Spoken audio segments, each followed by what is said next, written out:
Hold on. Did we get... I'm here. Okay, but I can't hear you because I can't unmute the frickin' thing. Okay, I just unmuted. You know what's really interesting? This whole thing is locking up. Is this okay? Is this number fine? Yes, this is good. Okay. I don't know what happened. I lost you. I heard you in the background, and I was reading your bio, and then all of a sudden it just disappeared. I didn't hear you at all, and I was afraid maybe we had gotten cut off. So. Oh my gosh. Okay, no, you're good now. Well, welcome to the show. Great. Yeah. Well, thank you. It's a pleasure. Yeah. It's always a pleasure to have you on. Yeah, it's always a pleasure to have you on board. And I did read your bio, so I don't know if you heard that or not. But everybody, so everybody has been filled in. Very, very good. Excellent. Well, let everybody know what you've been working on as of recent. I know you've been very, very busy. Well, I've been, my Black Moon astrology cards were actually released in the United States in January, of course, of 2018. And they're the most comprehensive astrology deck out there. There are a few other ones, but it has most of the, the elements of the astrological chart, and they're used like an oracle. Of course, they're not tarot cards, and they have meanings that are not in other decks, like Void of Course Moon that astrologers use, and eclipses, and retrogrades, and of course the signs and all the planets. And astrology, of course, is a very complicated art and science, but it's very accurate for one thing. Mm-hmm. I mean, that's the thing that sold me most on astrology, is how terribly accurate it is. It's almost a curse. If you know how to read a chart, you kind of know what's coming up. And, right. So that's what I'm working on, and then getting ready for my ghost tours, 2018 Haunted Parkersburg ghost tours. Nice. And we're going. Yeah, we're having a new. There's going to be a new ghost tour this year. It's going to be paranormal and true crime on Friday night. Oh, that sounds good.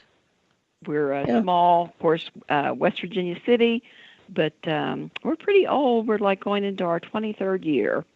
That's wonderful. Well, congratulations on that one. Well, thank you. And just working on my usual stuff, oracles and poetry and my usual thing. I don't do too much ghost investigations like I did several years ago, because I found out that you can contact spirits anywhere. You don't really have to, most with haunted houses or, haunted areas. It's usually, a lot of that is what they call a place haunting, and a lot of times there's not any consciousness to those spirits. So I don't do a lot of that anymore. Not that I don't enjoy it, but that used to be part of what I did, but I haven't so far. And right now I'm doing, of course, psychic readings. So excellent. That's always good stuff. Well, the true crime, what's that about? I'd like to know more about that. Is that just about historical areas where there's been a violent murder or something? Yeah, well, there's been like one area of Parkersburg, it was called the Bloody Quarter during the time of the Civil War. So there was a lot of crimes out there at that time. And we also have a haunting of a madam here in Parkersburg, and Banshee stories, we were talking about earlier. Right. They have their historical elements as well.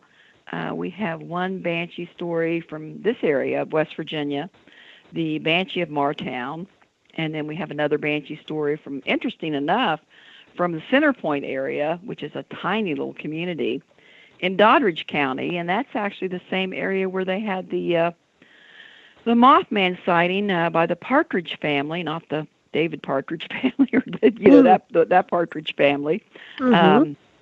But it also has a Banshee story as well, which is kind of interesting because they're both said to have red eyes, and kind of been surrounded by this most of my life, so it's not unusual to be involved. Yeah, I was going to say, it seems to be part of your DNA to some degree. That's a good thing, though. Yeah, well, it's better than having the mundane, right? Exactly. That's why I look at it. So can you elaborate a little bit on the Banshee stories? Well, the word Banshee, the way that the Irish and Scottish people looked upon their fairies, mostly the Irish, it was kind of driven out of Scotland pretty early, belief in fairy lore. Banshee simply means fairy woman. And the way that we look upon our fairies now is not how they looked upon them in the past, or even do in Ireland right now, because people were actually afraid of the fairies in Ireland. They still are, and they would talk about certain fairy areas, or they would talk about fairy hauntings. So the banshee is basically what they would call an attendant death fairy. And what she does is she will wail and cry upon the deaths of members of her Irish or Scottish clans. And she doesn't have any fairy wings. She appears as two ways. She appears as a beautiful young woman, usually around waterways, with long red hair and pale skin, and wearing a green cloak, and she will have these red eyes they talk about. And then the Scottish banshee will often appear as an old hag with her face covered by a tattered veil. She will ride up either on a black horse, which actually, the artwork you are using for your witching hour, that looks like the banshee coach to me. They call that the coach of bower, what they call that. Yeats wrote about the fairies and the banshees, and so she's an attendant death fairy. She does not cause the death, but she will announce the death with her wailing cries. And we have an old story after the Civil War times where there was a man by the name of Thomas Marr, and he encountered the banshee, and of course he ended up falling to his death in the Little Canal River. So it's a great old story. I believe spirits will present themselves in the ways that people understand. So if you're of Irish descent or even Scottish descent, you might have banshee experiences. I thought it was strictly folklore for many years until I actually had an interesting banshee experience, actually. So we've got two of those tales on the ghost tour. Cool. Many of the fairies are, it's not exactly that they're malevolent, but they are certainly not what people would think in terms of, even, there are some negative angels too, but, it's usually thought that fairies are sweet and light and pretty little dolls, around the flower bed near the mushrooms. That is not how they saw their fairies. What we have in terms of our view of fairies is very much a Walt Disney view of fairies. And people are very erroneous in their beliefs of fairies. But usually, the Irish associated the fairies with the land of the dead, and the fairies were the ones that when people would die and they would cross over, the fairies would cross them over into Summerland, or the land of the dead.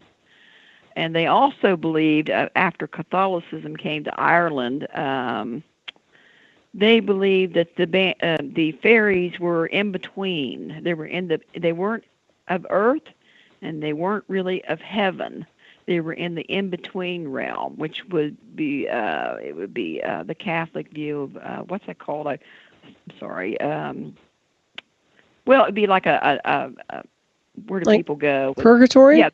Yes, I'm sorry, I forgot the word. Purgatory would be the Catholic view of it. Which, you were talking about Christianity and paganism. They couldn't run paganism out of those countries. So a lot of things we have in our Christian religion from Europe, we've got an awful lot of paganism. But people just don't recognize it as that.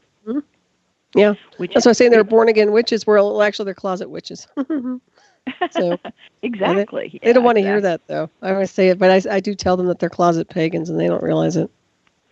Well, of course, most of the witches in South America and Brazil, they're Catholic, of course.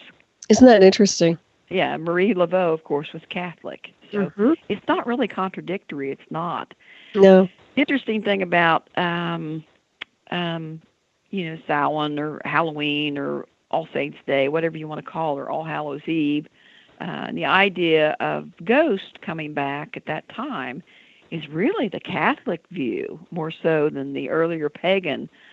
The earlier pagan more or less associated Samhain with a harvest festival.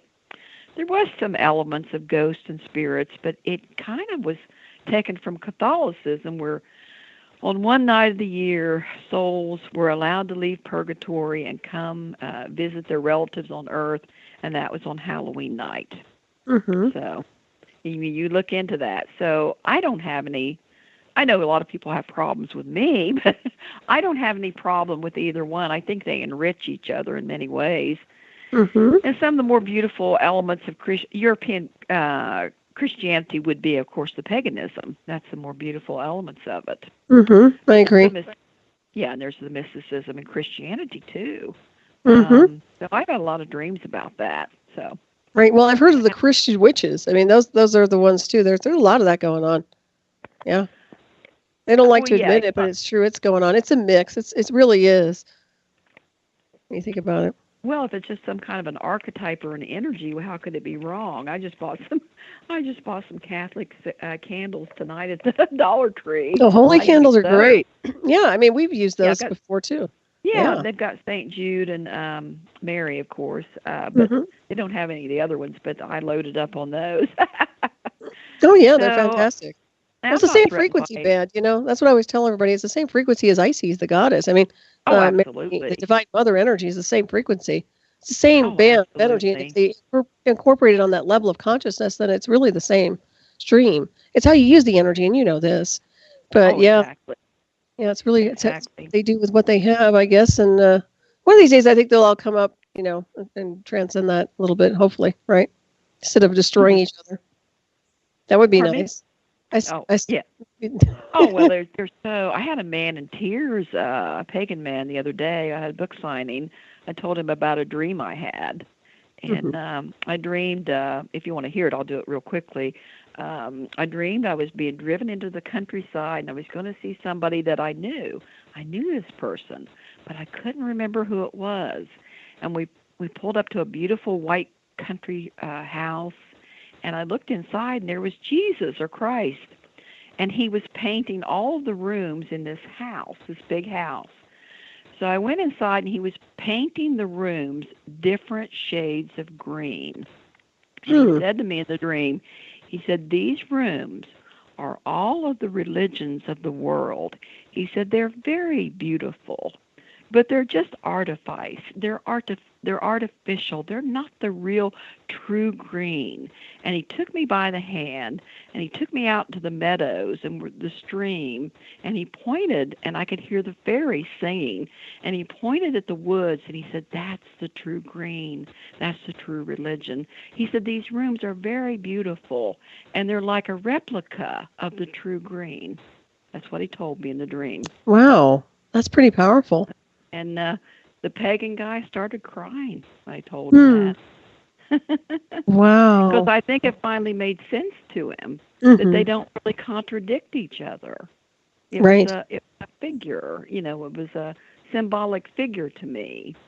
But he said, that's the true green. And he pointed at the meadows and the woods, and you could hear the fairies singing, and you could hear the water rushing. So, yeah. That's beautiful. Yeah, that's very nice. You know, I have to tell you, while we had all that weirdness going on at the intro, I was muted, and they didn't hear me They didn't hear me say anything about you or anything that I was talking about. So I should probably give them a rundown as far as your background goes, unless you want to tell them. But I have your bio right here. Go ahead. Okay, yeah, and I want to read Susan's bio for you guys because I was muted and we had some little bit of turbulence at the intro. So once again, if you guys didn't hear anything at all, Dwight Lilly is filling in for me next week. So he's going to be filling in for me as a guest host. I will be doing a presentation at UFO Watchtower events next week. So just a heads up for everybody. So make sure you say hi to Dwight when he fills in for me. He's awesome to do that. Now, this is Susan Sheppard, and just let me get you her bio here. Susan is a lifelong paranormal investigator, researcher, and psychic experiencer. Her West Virginia childhood was marked by a wide range of unusual experiences, such as growing up near one of the first Mothman sightings, encounters with the Men in Black, sensing ghosts and spirits, as well as other manifestations of the mysterious and the unknown at an early age. Her grandmother was a psychic medium, and her favorite aunt, a practicing spiritualist who taught her the art of the seance and other spiritual traditions. And Susan is a well-known psychic medium, a self-taught astrologer, a talented artist, poet, and masterful storyteller. Her areas of expertise are ghosts and hauntings and non-human spirits, fairies and fairy lore, as she just described, astrology charts and forecasts, psychic dimensions, cryptozoology, Indrid Cold, Men in Black, Mothman, past lives and reincarnation, tarot and carto-mancy, Appalachian folklore, remote viewing, divine magic, astral travel, Wicca and witchcraft, ancient origins, creative writing in various genres, DNA studies, Native Americans, tribal wisdom, and spiritual growth, That's an awful lot of data and much more. And Susan Sheppard. I have a very busy mind. You do. It's fantastic. Susan Sheppard is the creator and the main storyteller for the Haunted Parksburg Ghost Tours, as she was describing, and the founder of the Sacred Way Astrologers and Spirituality Organization. She's also a founding member of West Virginia Writers Incorporated. And Susan has been involved with the paranormal all of her life. Her first encounters with spirits was when she was only 4 years old, and she has remained true to her interests in practicing and studying the unknown.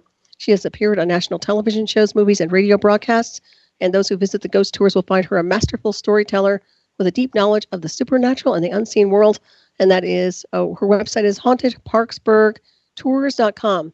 So go ahead and access it, and I actually put that in the chat room. So there you go, everybody. And this is Studio A, so I apologize for that. I guess I was muted, and I didn't even see that I was muted. I do have the new Skype, and I have to say I can't stand it. So okay, that's probably I haven't downloaded that yet. You know, I like the old one, and I uploaded the new one. I downloaded the new one, and I really don't like it at all. So just a heads up for everybody out there. I don't know if anybody likes it. I certainly can't stand it.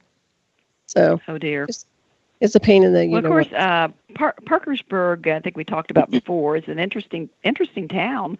It's the hometown of the astrologer Linda Goodman. Yeah, who wrote all the books in the 60s and 70s. Mm-hmm. And I'm friends with one of her best friends. So Parkersburg, for some reason, creates astrologers. It's a city of about 36,000 people. It's also the part of the Mothman story with the character of Indrid Cold and also the Men in Black. So there's a lot of strange, mysterious things in this little, West Virginia city. It's very interesting. Yeah. It seems like it has that psychic signature since the very beginning with all of that stuff going on with Indrid Cold and the Mothman, right. Do you think? Yeah, absolutely. Yeah, absolutely. So it's still there lingering around, energetically speaking. And I know that you've been on the show before and you've touched on this a little bit, but you actually had an encounter with the MIBs, the Men in Black. I did when I was a child. I've had several, actually. It would have been about 1967. I was playing up on the hillside with my friend Jeannie, and we saw these two men dressed completely in black. They were measuring something on the hillside, and we knew to be afraid of them. So we kind of hid behind the bushes, and we watched them for a while, and they were measuring something on the hillside. And then a couple of days later, there was a huge, impression, almost like a crop circle or a circular impression on the hillside. And it was only when I read years later, about the Men in Black that I remembered that. And then I continued to have other experiences with them, actually, to be honest. And I think the Indrid Cold character, if your listeners know very much about that story, the way he was described, he was pretty much described as a regular man in black, which, of course, the Hollywood movies are not accurate, of course, at all. But I think that's what he was. What they are doing here, I don't know for sure. They seem to pick out certain people, and once they, I don't know what it is. It seems to be families will have these.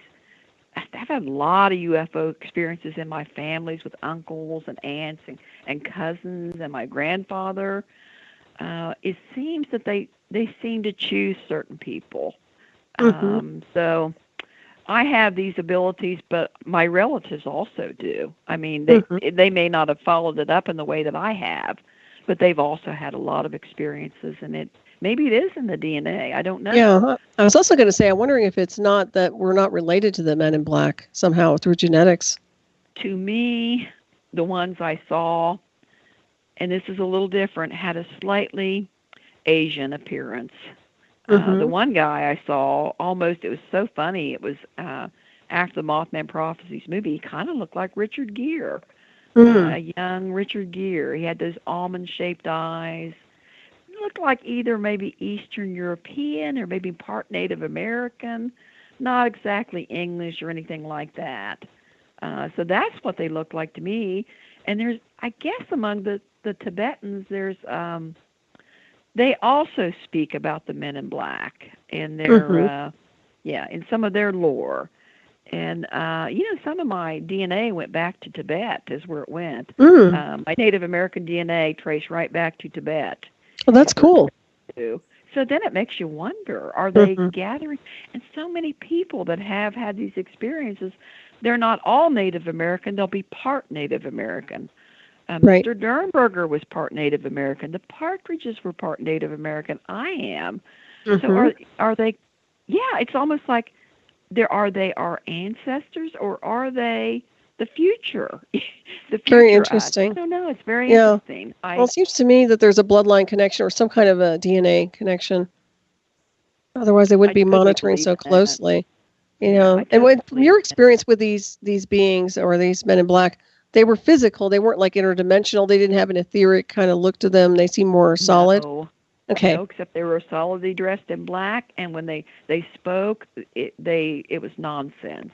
They would say silly things. The one guy that I met, it's a long story. Actually, Nick Redfern's new book called The Black Diaries. I'm in there.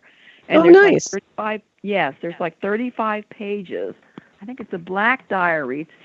It's his latest book, and it's got all of my memories and experiences. It goes into Indrid Cold. It goes into the Partridge Mothman sighting. I still know that family. And it goes into some of my own unusual experiences with whom I believed to have been the men in black. Excellent. That carried on until probably the last I solved them was around 2008. So that would have been about 10 years ago. Just odd things. They would say, the one guy that came to one of my book signings, and that's a long story, but he would say things that would come true later, and the things he would say made no sense at all. They will seem extremely dumb about things. It's a long, odd tale. But it's in Nick Redfern's new book, The Black Diary. Very nice.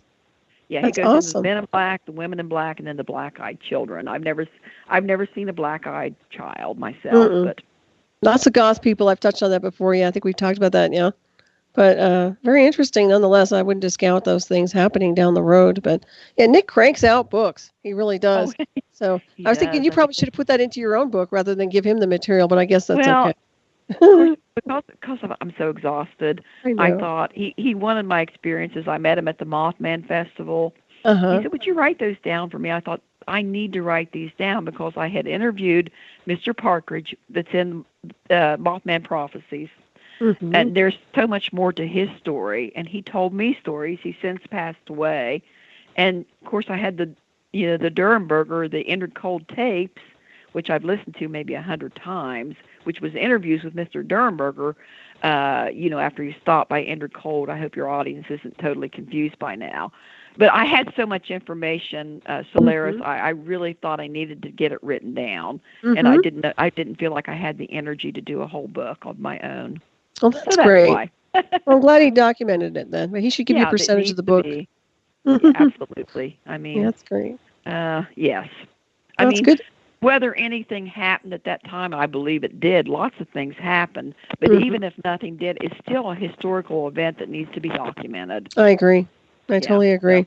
Yeah, it's fascinating timelines. You know what's really sad is that all those moments are they're just kind of bleeding away. And this is why I like documentation and some kind of a historical benchmark, because everything else is getting sanitized or it's just disappearing. This is the first time in my life that I don't know. I'm not clear on the direction I'm going. I feel chaos.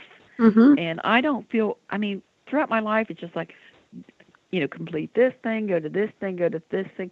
It's just like there's so much out there or something. I don't know. There's so much chaos. There is. Yeah, it feels like we're on the wrong timeline to me. And I've touched on this a little bit. It feels like it's a false engineered timeline that's not effective. And that's why we're not making that much, nothing's really manifesting the right way. Excuse me. I think it's just really jacked up. So I'm looking at it on that level anyway. So that's what I've been kind of analyzing. It's an interesting way of looking at it. I just sort of go forward with things, but I don't have a clear vision of anything. I'm sure I'll come up with one, but usually I had no trouble with that. One, I would finish something and the next one just floods into my consciousness. Right, the stream of consciousness. That's exactly it. Yeah. It's the stream of consciousness that's getting interrupted. And in my opinion, I think it has a lot to do with technological warfare. I really do. And I think that we're going in reverse. We're almost inverted. Exactly. And I think that needs to be shifted, however we decide to do that. But We're definitely in the wrong orbit, in my opinion, energetically speaking. And I think that's why there's the chaotic. But you were going to touch on some of the lunar activity with the eclipses and everything else coming up. Yeah, it's, blood on the moon eclipse. I mean, that happens about once a year. Everybody gets frightened over eclipses, or they believe the opposite, and that is eclipses will magically manifest things in their lives, which they do not. Mm-hmm. And basically, we had 2 eclipses. Neither are rare at all. I mean, you look on social media, and it's like, oh my goodness, well, manifest this on the eclipse, or I'm scared, or the evangelist, we're having a blood on the moon eclipse, it's the end of the world, or bad things are to follow. Well, neither is exactly true. We had a solar eclipse July 13th, and then it's being followed by a lunar eclipse on the 27th. And basically, the way the ancients looked upon the eclipses, they did look upon them with dread. And one of the reasons they looked upon them with dread was because they thought there was a giant serpent in the sky that was taking bites out of the moon or bites out of the sun. And eclipses do bring on happenings that you're not really wanting. So I don't see a lot of positive things happen with eclipses, except a lot of things like...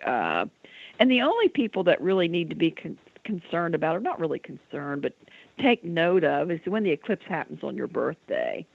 So I can give you an example. The eclipse happened, I think it was a solar eclipse on my birthday in 2011. I've been married over 30 years, and then, I got a divorce within 6 months. So, if it's around your birthday, or if it triggers one of your personal planets in your horoscope, it will trigger things. Everybody else is going to feel echoes of the eclipses. Now, a solar eclipse will put something in effect for about 6 months to a year. The lunar eclipse is more subtle, and it tends to be 6 weeks to maybe possibly 6 months.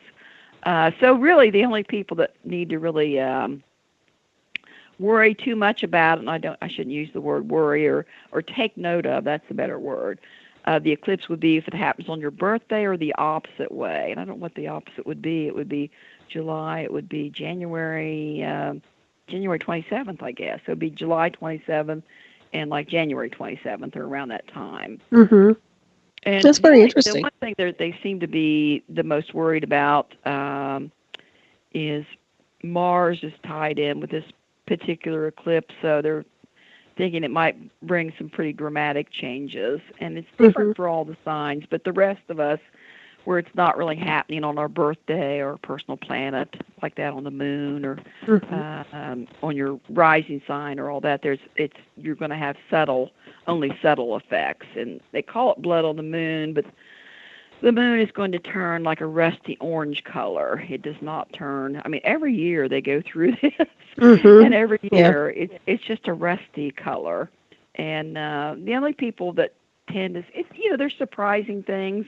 I know one of the workers on the ghost tour about 2 years ago, it happened on her birthday, and I was kind of worried about it. And she became a grandmother, like at age 40. She was not ready for that. But so you think about it's like it's a dramatic change in some way. So generally, with the eclipse, it's going to be you're going to break up with somebody, get a divorce, change jobs, move away, become it's a life-changing thing where everything's going to be completely different in your life in, say, 6 months or so. But so that pretty well explains what that's good to know. People do in the chart. But the ancient peoples, of course, were very frightened over them. And now with the new age, we're going to manifest we're going to manifest things. I saw that today. Where was that? What website was? We're going to manifest what we want on this blood moon eclipse. I thought, no, you're not. It's going to magnify, amplify, distort, and implode. Depends. Right. I mean, obviously circle work does have an effect, but it depends on what they're manifesting, I guess. Huh? Oh, I tried that once. I signed a contract thinking it did not work. Right under the moon. I did. That was back in my naive times. But you think that, with that kind of power, I can I could manifest some of this power into my life. It doesn't seem that we have much control over what they're going to do, or what the change the eclipse is going to bring about. Usually, though, with each one, you end up in a much better position and much happier than what you were, even though it doesn't look like when it happens. It's something that you're not looking forward to. Right. That's very interesting. But you're speaking of the eclipses and such. But I know with covens and witches and circle work, it seems like they do work around, obviously, the lunar cycles. And there is a lot of, I think there's definitely a lot of raising of energy. So however that's formulated. But I agree. Yeah, it seems like that other network of the eclipses tend to go in a different direction instead of manifestation for the person who really wants it. But as far as deaths and things like that, I've never seen that happen due to an eclipse. So that makes sense. So nothing to worry about. The different signs are going to have little echoes of things. Let's see. With Gemini, it's going to be a lot with finances and money, taxes, that sort of thing. With Leo, it's going to be a lot of it's going to be relationship related. Taurus, it would have to do with the home, moving, that sort of thing. But you can look at the general chart. You can see the echoes, where they're going to echo forth. But, they're always talking about this, but it means so much more when there's a planet on your personal planet. If you got Pluto moving across your moon, or Saturn moving across your sun or your moon, or you have a Jupiter return, or Uranus, for instance, moves on one of your Venus. I mean, those are actually much bigger changes for people, but since most people don't know how to read a chart, they don't realize it. And so, everybody has something called a Saturn return, and they usually have those twice. So those tend to bring bigger changes, really, than eclipses or lunar activity. But I think it's probably because the lunar activity is more easy to understand, because astrology is so complex. Yeah, it's very different. There's no doubt about it. And then I look at the multi-layers, too, because even though the astrology can be very, very on, I still look at the states of multiversal levels of consciousness and where we exist. So sometimes the astrology isn't really applicable towards that. Well, that, too. And I had an interesting conversation with Robert Hand. He's like a very famous astrologer, and I had Saturn on my moon at that time, which it really sucks. But anyway, I had a reading with him, and he said, I was asking him some questions. He said, really what happens with some of these difficult aspects, he said, a lot of times nothing really happens, but you will always feel it on the inside, he said. You will always feel it, whether it manifests or not. Sometimes they do. Pluto went across my Saturn back in the late 80s. My dad died. And very specific, it's, male. Something was going to happen to a male. So, and I kind of knew it was coming. So I have seen that, that they do manifest just as you think they're going to. Or, Saturn or Uranus moves into the house of marriage, or Saturn or something. It will usually break up that relationship almost every time. It has to be a really strong relationship to really, to go forward. But anyway, that's astrology talk. I'm sorry. No, it's good. It's good that people hear that. I agree. Astrology is it's a science steeped in superstitious language.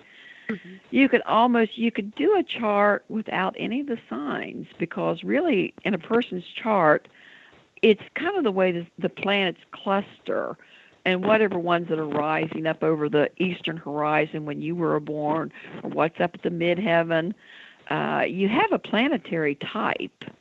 And that's you could do astrology even without the signs. And there's many different forms of astrology, of course. And the form that we use, of course, is Greek. It's the Greek form of astrology. Of course, there's the Hindu or the Vedic, which is very close to ours. And then there's Mayan that's nothing like ours. And Chinese, I don't even understand at all. But it's very accurate. It's It's all very interesting. And if people want to get an astrological reading from you, they can obviously do that through your website, or what's the best way to get in touch with you? Well, I'm on Psychic Source right now, which is it's a psychic reading network, and I'm on there as Scarlett, SCARLETT 3112 extension, and you can get a chat reading. It's very inexpensive. I've been doing. You can get the first 3 minutes for free, and I've given some really good readings in those 3 minutes, and then it's only $1 a minute after that. So that's the easiest way for me right now. Very good. All right. So if anybody's interested, just reach out and call. Very, very nice. Yeah. Well, there's definitely a lot out there, and I think a lot of people are having a lot of turbulence in their lives, so they definitely need some kind of guidance. I mean, It's good to meditate and pray and do all these wonderful things, but I think sometimes we just need a sounding board, and astrology can do that, and other types of readings can do that as well. It's really helpful. Absolutely, they can, and I'm so glad I'm not getting so many romantic. There's a lot of why won't he call? Those sort of things. That's so stupid. Yeah, why won't he call? But I'm getting so many now from people, younger women especially, with advice on careers and things, which I've really enjoyed working on that. That's good. Connecting with deceased relatives and people that have passed on. I've enjoyed that too. So that's great. Yeah, I like that. Well, people do need guidance, like I said. I think it's important that they're looking. And you're very awesome at what you do. You're certainly very skilled.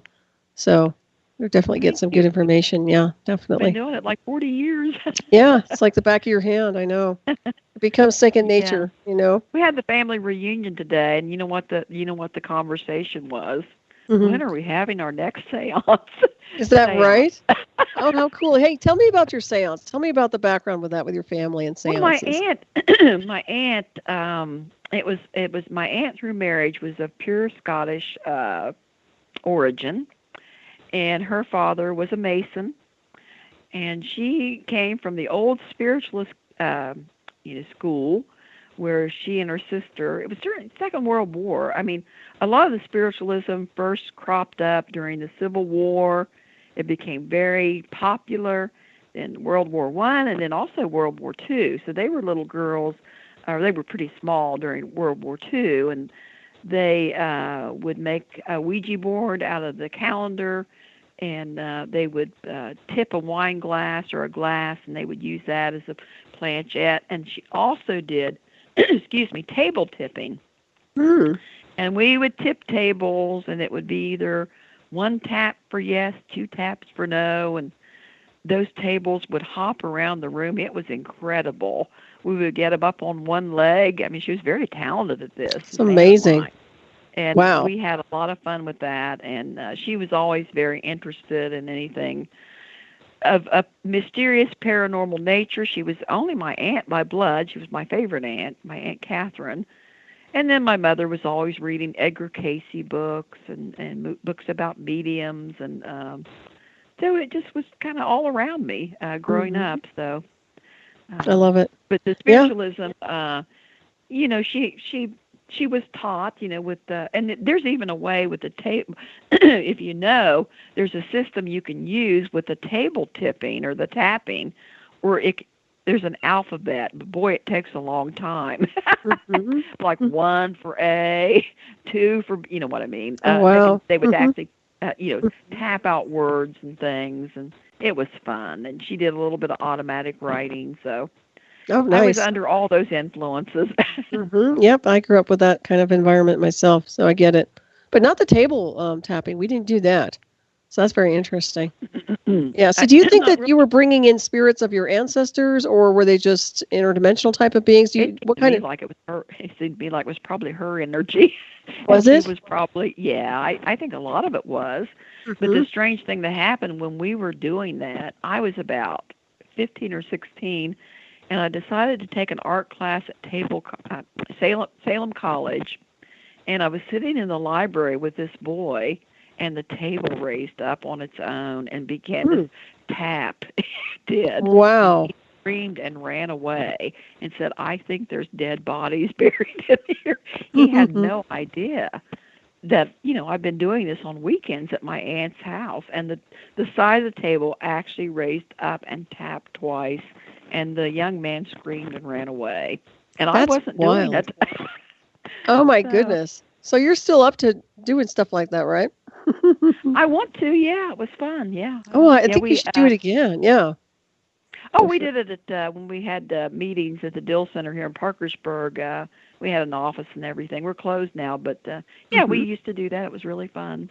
Oh, nice. That would be part of the tour then, right? Then there are some things that people do need to be careful of, and you do need protection of whatever your belief system is, whether it's, a white light or a prayer, even prayer to St. Michael, or, whatever you believe in as protection, because there's certain types of spirits that will attach, to the aura, or, the energetic body, and that can cause a lot of problems with people.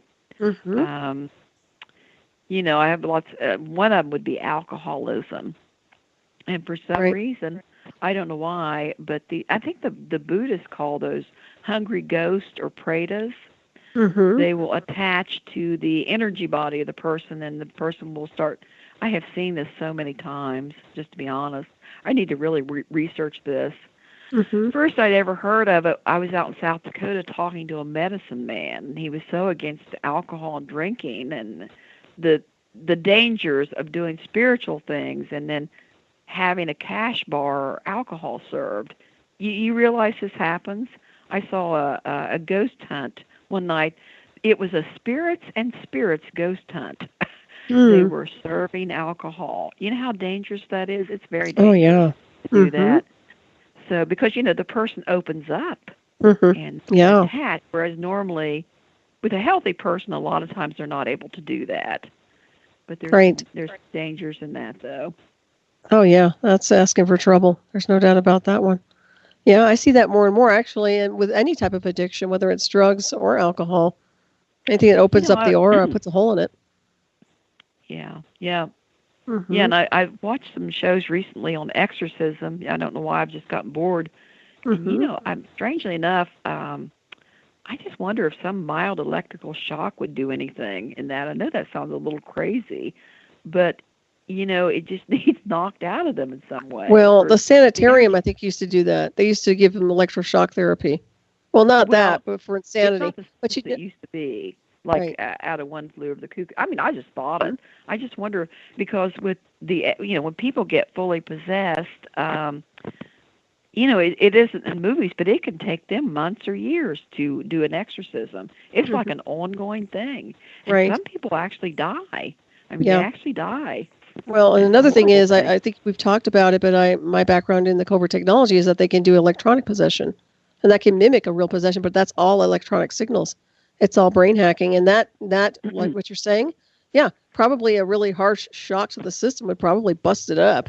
But some of this stuff is scalar, and you have to be really careful with some of the more advanced technologies. But when they start weaving an interconnection onto the brain, it's amazing what they can do.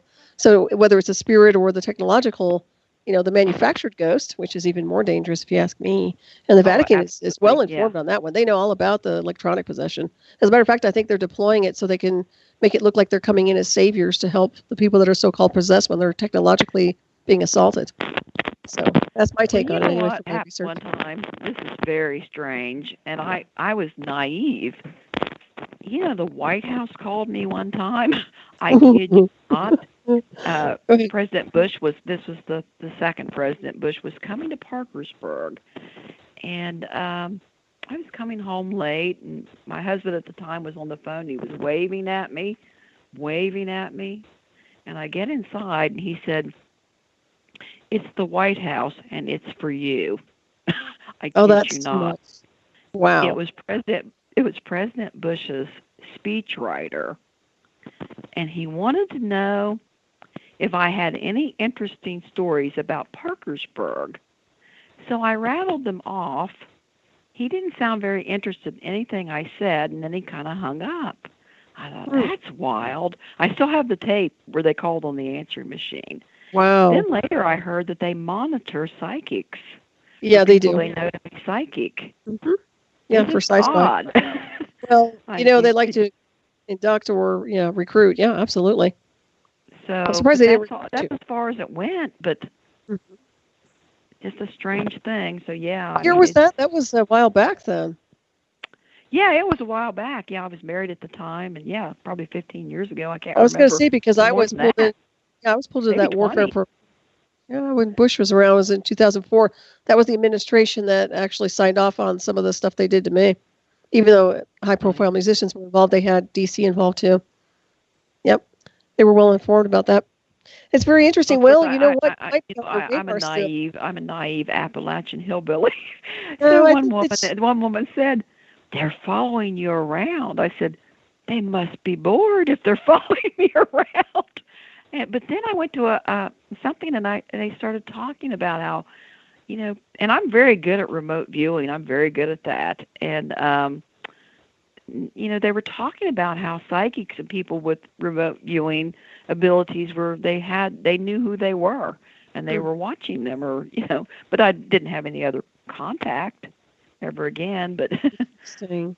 Well, you grew up in that whole field, so in my opinion, they're probably entangled to some degree anyway. Who knows? You might be working for them indirectly, subconsciously, and not even know it. Oh my, that's possible. You're a contactee, right? Aren't you, or no? Well, I had, I hate to tell people that because I'm into so many. I do not hunt Bigfoot, Solaris. That's one thing I don't do. I do all the rest. But anyway, it's funny. I met those those mountain monsters guys. Did you watch that one? They're from around here too. They're from here. Oh wow! That show is filmed or taped here. Anyway, yeah, I actually know them. So we ought to capitalize on this for tourism or something. But yeah, it could be. I don't know. That is interesting. Yeah, your area really is a charged area. I'll tell you what, lots of activity there, without a doubt. So that's right. Good. Well, Rosemary Guiley said it seems to be the ones it's Pennsylvania, West Virginia, and rural parts of New Jersey. Out in, not all of New Jersey, of course, but parts of New Jersey that's out in the boondocks. That's easier to say than rural. But anyway. Is that for the hotspot for activity for Mothman, or just all kinds of activity? There has not been any Mothman. There's people that claim that they've seen the Mothman since, 1966, 67. I don't know of anyone credible who has in this area. The ones that were reported, I guess it was about a year ago in Chicago, that didn't seem to go anywhere. So I don't know what was happening in Chicago with that. But yeah, I remember hearing something about that also. Yeah, just faded out. To me, it seemed like it was active from about 1966 to almost 1970, and then it just stopped at that time. Very interesting. That. And there was a lot of UFO. Well, I say UFO. Most of it was just flashing lights in the sky. They didn't see anything hardware, for instance. Very interesting. And Susan, we're going to have for a break. Everybody, you're listening to Ravenstar's Witching Hour. I'm your host, Solaris. My wonderful guest tonight is Susan Sheppard. We'll be right back. Stay tuned.